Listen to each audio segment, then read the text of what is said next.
কি আবেগ দোয়ার মধ্যে, কি ভাষা, কি লফজ। ইলা আদুইন বাঈদিন ইয়াতাহাজ্জিমুনি, তুমি আমাকে আল্লাহ ঘর থেকে বের করে এত দূরে নিয়ে আসলা, শত্রুদের হাতে সোপর্দ করলা, তারা আমাকে চতুর্দিক থেকে পাথর মারতেছে।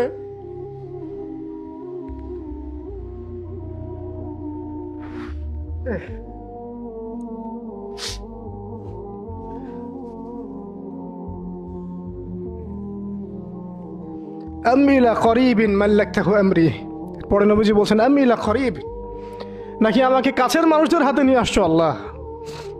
আল্লাহ তুমি কি আমাকে কাছের মানুষদের হাতে উঠাই দিছ? মাল্লাকতাহু আমরি, যারা আমার ভালো মন্দের কাজের মালিক হয়ে গেছে।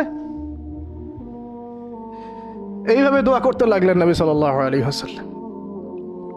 নবী সাল্লাল্লাহু আলাইহি ওয়াসাল্লাম রক্তাক্ত অবস্থায়, ক্ষতবিক্ষত অবস্থায়, তার পাশে যায়েদ ইবনে হারেসা রাদিয়াল্লাহু আনহু, তারা আল্লাহ রাব্বুল আলামিনের কাছে দোয়া করতেছেন। এই দোয়াটার নাম হচ্ছে মাজলুমের দোয়া, দুর্বলের দোয়া।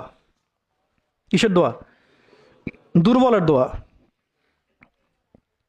দোয়ার শব্দগুলো এমন ছিল, আল্লাহুম্মা ইন্নাকা তাসমাউ কালামি, আল্লাহুম্মা ইন্নাকা তাসমাউ কালামি, হে আল্লাহ নিশ্চয়ই নিশ্চয়ই আপনি আমার কথা শুনছেন।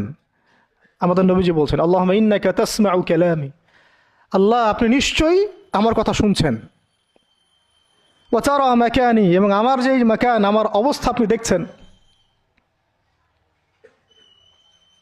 ওয়া তা'লামু সিররি ওয়া আলানিয়াতি, আল্লাহ আপনি আমার বাহিরের অবস্থাও জানেন, ভিতরের অবস্থাও জানেন।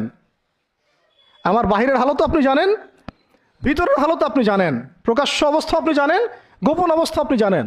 তা'লামু সিররি ওয়া আলানিয়াতি লা ইয়াখফা আলাইকা শাইউম মিন আমরি, আমার কোনো কাজই আপনার কাছে গোপন না। আসলে আমার কি হালত, কি অবস্থা, আমার উপর দিয়ে কি গেছে, কি গেল, কি প্রকাশ্য, কি গোপন, কি সত্য, কি মিথ্যা, আল্লাহ আপনি সব জানেন। বলা কথা না বলা কথা সব আপনি জানেন।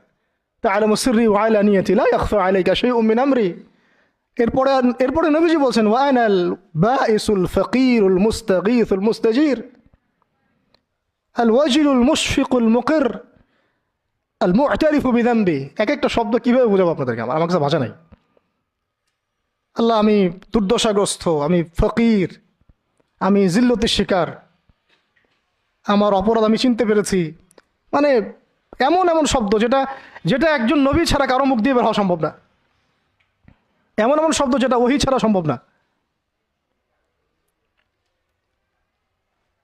আসআলুকা মাসআলাতাল মিসকিন, মিসকিনরা যেভাবে তোমার কাছে চায় আল্লাহ, আমি সেভাবে